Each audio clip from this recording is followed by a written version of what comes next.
हाय, मी वृषालीज beauty salon या YouTube चॅनलवर आपले सहर्ष स्वागत आहे.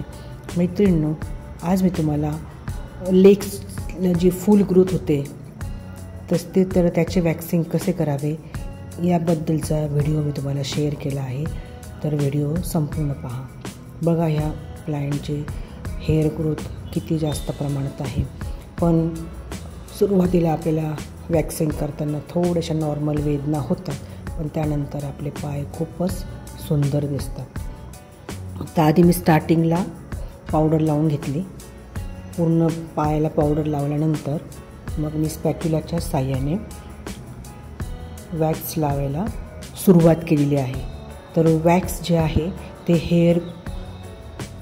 हेअर ग्रोथ जशी आहे त्याप्रमाणे लावायचं. तर ही तर हेअर ग्रोथ अशी खालच्या साईडने आहे, तर मी वॅक्ससुद्धा त्याच पद्धतीने लावते आहे.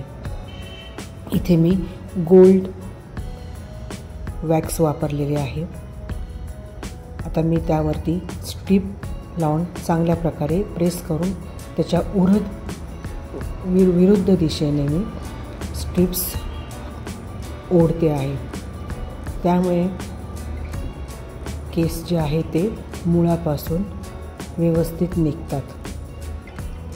तर पहा, केस निघाल्यानंतर पाय किती क्लीन दिसतो आहे ते. अशा प्रकारे मी संपूर्ण पायाचे वॅक्सिंग करून घेणार आहे. तुम्ही पुढे पाहू शकता की पूर्ण वॅक्सिंग झाल्यानंतर पाय किती सुंदर दिसतात ते. जसजसे हेअर ग्रोथ आहे त्याप्रमाणे पावडर लावून त्यावर वॅक्स लावून मी स्ट्रीप विरुद्ध दिशेने ओढून संपूर्ण पायाचे वॅक्सिंग करून घेतले.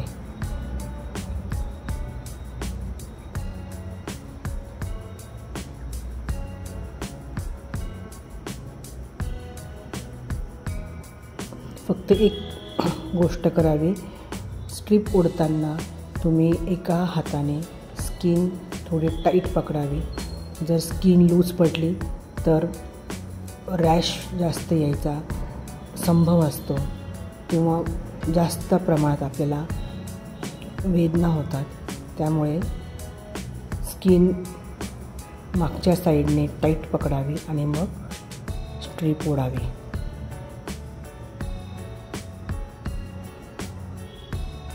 हेअर ग्रोथ फुल असल्यामुळे हेअर्स पण चांगल्या प्रकारे निघत आहे. कुठेही तुटत नाही आहे किंवा कुठेही इनग्रोथचा प्रॉब्लेम पण होत नाही.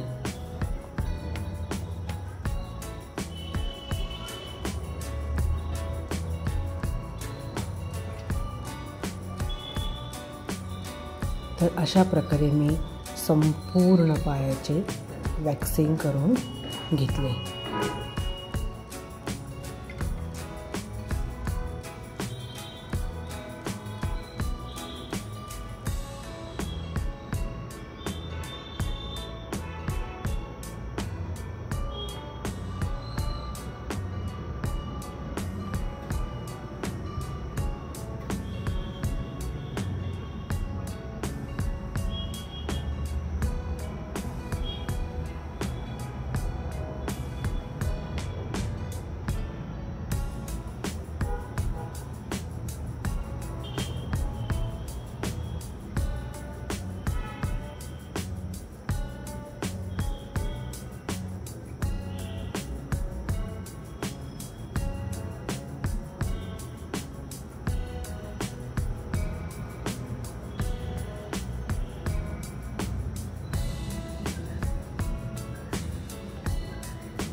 आपण जेव्हा वॅक्सिंग करतो तेव्हा हेअर ग्रोथ बरोबरच आपले टॅनिंगसुद्धा रिमूव्ह होत असते.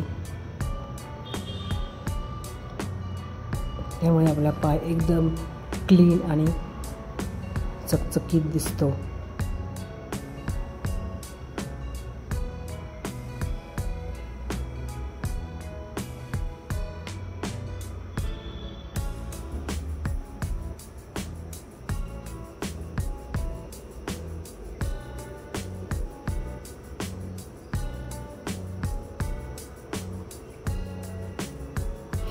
आता संपूर्ण वॅक्सिंग करून झाल्यानंतर स्पंजच्या साहाय्याने पाय व्यवस्थित पुसून घ्यावा. जिथे कुठे वॅक्स लागलेले असेल ते सगळं क्लीन करून घ्यावे. नंतर टॉवेलच्या साहाय्याने व्यवस्थित कोरडा करून घ्यावा. नंतर ॲलोवेरा जेल लावून पायांना थोडा मसाज द्यावा. म्हणजे पायांची आग होणार नाही किंवा जर कुठे रॅश वगैरे येणार असेल तर तो येणार नाही. तर तुम्ही फरक बघू शकता, एका पायावरची ग्रोथ आणि दुसऱ्या पायावरती किती क्लीन दिसत आहे. तर अशा प्रकारे मी संपूर्ण दोन्ही पायांची वॅक्सिंग करून घेतली व अशा प्रकारे हा फायनल रिझल्ट आहे. तर कसा वाटला तुम्हाला व्हिडिओ? आवडल्यास लाईक, शेअर आणि सबस्क्राईब करायला विसरू नका. थँक्यू.